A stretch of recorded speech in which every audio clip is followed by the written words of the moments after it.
Hello, guys, welcome to this new episode. Today, we are going to talk about Giulia Tofana. Who was Giulia Tofana?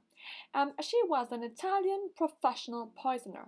Now, we have to take a little step back, right, and understand really who she was.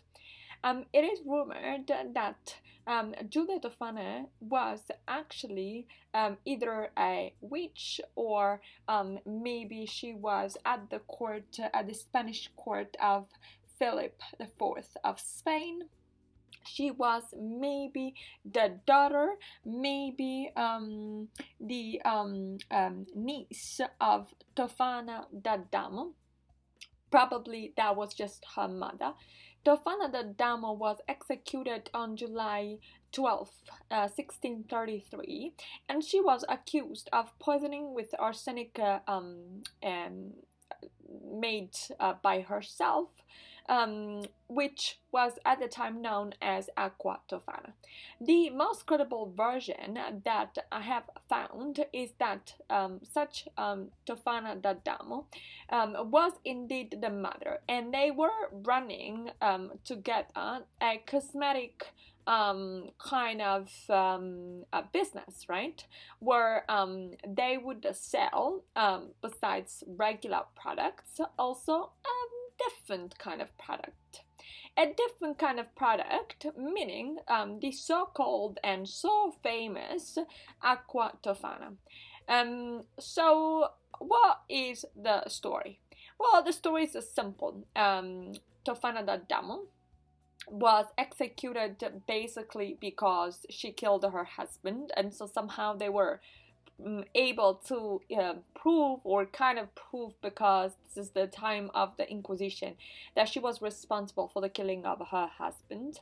And so the daughter, right, Giulia Tofana, now she was not responsible for the killing of her own husband. Not that is not at least what the story tells us, but she made, let's say, she perfected the poison invented allegedly by the mother. So what happened was that she created this substance, as I said, known as Aqua Tofana.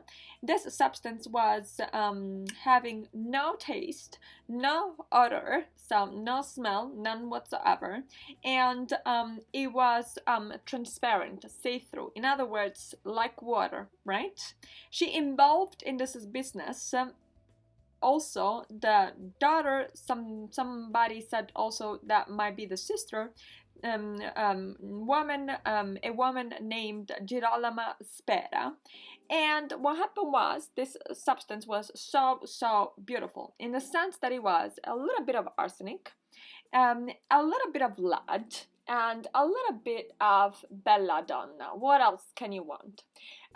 So why was this substance so famous? Because a few drops would cause the death, without a shred of a doubt also, and the death wasn't revealing and wasn't conducive to any suspicion. In other words, the guy would die, and I'm saying the guy because it was specifically targeted to guys, husbands, that wanted, actually to women that wanted their husbands to be dead, and so it was that kind of like a targeted audience.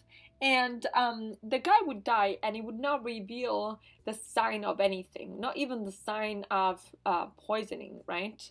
So also, it was rumored that the skin would be kept very pinkish, very rosy, in a way that, you know, it would seem to be a natural death, where even the body was preserved. So, an absolute panacea of all evils, as we say. Anyway, the point being is that at a certain point, this becomes a huge business. It is rumored she sold something like 600 of these bottles, and she was based in Palermo, but the bottles were sent everywhere in southern Italy, and so this was absolutely fantastic as a business, right? Like a business that you would want to replicate. Now, maybe not a product, but anyway. And how she was caught. So, how she was caught is kind of funny. In a sense, there was a countess, and this countess was a little bit too anxious of getting rid of her own husband. And here there are, guys, many stories and multiple versions of how this happened. One of those versions says that the drops were too few, and in other words, the husband didn't die immediately, and then the husband asked the wife, and then the wife was like, oh yeah, sure, I killed you. Unlikely, I would say. Very unlikely. But one thing that we could say for sure is that probably the most credited version is the version according to which she gave too much of this potion to the husband, and then what happened was that the husband died, but he died too quickly, and the death seemed suspicious, at least to his parents.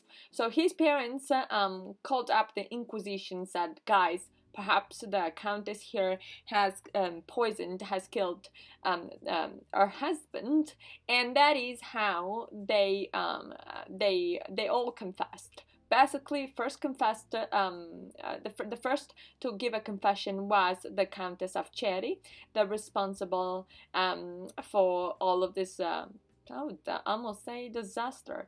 And then she and her own daughter were caught, brought to Rome. They were there incarcerated, tortured, and then they confessed. And then obviously they were executed, and that's the end of it, right? But one thing that for me would be important here is, what do you guys actually think? Meaning, do you think she was completely in the wrong? I mean, one important factor here to consider is that at that time, you didn't have marriages based off love. Now, of course, that's not a good reason to kill your husband. On the other hand, consider this is a time where many relationships were abusive, where many relationships were problematic, and the husband was pretty abusive to the wife. So, you know, like, my heart is kind of split. I mean, I will leave this to you, this hard job of commenting to you, and please let me know your thoughts, what you think, and we'll talk some more next time with a new episode.